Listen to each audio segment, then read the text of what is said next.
جھوٹ بری چیز ہے یا زنا؟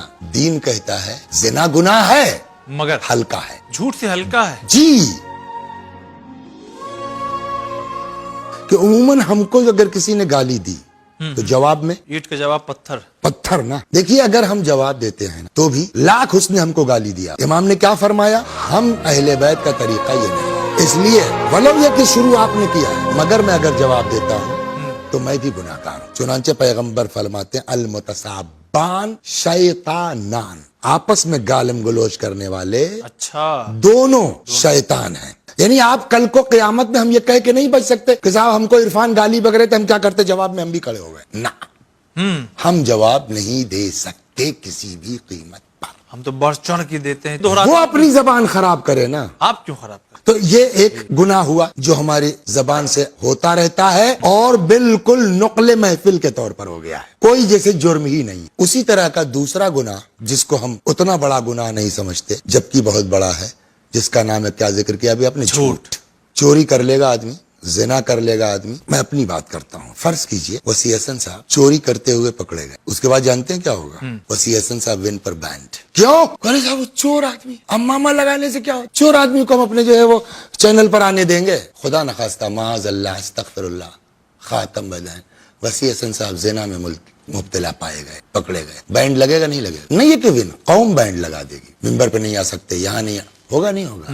لیکن جھوٹ دن بھر میں 50 بولتے ہیں ہم. قوم مجلس بھی پڑھواتی ہے ہم سے اور ہماری تعریف بھی کرتی ہے. بہت سمجھدار آدمی ہے، بہت چالاک آدمی ہے. کیا سمجھایا ٹی ٹی کو انہوں نے؟ بغیر ٹکٹ سفر کر رہے ہیں، 2-4 باتیں ادھر گڑھ کے سنا کے آ کے جو آپ سے بیان کیا. کیا مولانا ذہین آدمی ہے، ٹوپی پہنا دیا ہے نا، ٹوپی پہنا دی. یعنی جھوٹ بولنا کوئی جرم ہی نہیں ہے، ہنر سمجھتے ہے نا. جبکہ دین سے پوچھئے کہ جھوٹ بری چیز ہے یا چوری، جھوٹ بری چیز ہے یا زنا؟ دین کہتا ہے زنا گناہ ہے مگر ہلکا ہے. جھوٹ سے ہلکا ہے. جی. اور یہ بھاری چیز کو ہم ہلکا سمجھتے ہیں. جی، ہر گناہ کے بعد آدمی مومن رہ سکتا ہے، گناہگار مومن کہلائے گا. مومن معصوم تو نہیں ہوتا، صحیح بات ہے. لیکن دین کہتا ہے جھوٹ بولنے کے بعد آپ مومن نہیں رہ جاتے. یہ جو میں عرض کر رہا ہوں اپنے پاس سے نہیں کہہ رہا ہوں. اچھا روایت ہے. پیغمبر کے پاس ایک شخص آتا ہے، اس نے آگے پوچھا قال رجل لہ المؤمن یزنی، یا رسول اللہ کیا مومن زنا کر سکتا ہے؟ قال قد یکون ذالک، پیغمبر نے فرمایا میں بھی، ہو سکتا ہے. گناہ ہے مگر. ہاں ٹھیک. گناہ ہے، آدمی کے اوپر شہوت غالب آ گئی، پاگل ہو گیا، ہو جاتا. قال المؤمن یسرق، مومن چوری کر سکتا ہے؟ فرمایا قد یکون ذالک، میں بھی. قال یا رسول اللہ المؤمن یکذب، کہ جھوٹ بول سکتے؟ مومن جھوٹ بول سکتا ہے. یہ ہے دین، یہ ہے المؤمن یکذب، مومن جھوٹ بول سکتا ہے. قال صلی اللہ علیہ وآلہ وسلم لا، مومن اگر مومن ہے جھوٹ نہیں بول سکتا.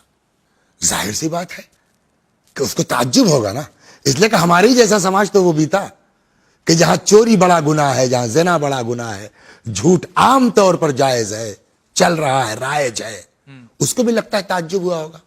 لہذا پیغمبر نے صلی اللہ علیہ وآلہ وسلم اپنے اس بیان کے دلیل میں قرآن کی آیت پیش کی کہ بھیا مجھ سے کیا دیکھ رہے ہو مجھ کو؟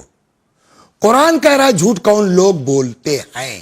میں اس لیے اتنی تعجب سے آپ کی باتوں کو اس لیے بھی سن رہا ہوں کہ میرے جیسے لوگوں کا دعویٰ یہ ہے کہ ہم تو امیر المومنین کے چاہنے والے، جی، ہم سے بڑا مومن کون ہو سکتا ہے؟ مگر جھوٹ اگر بولے تو مومن نہیں ہے.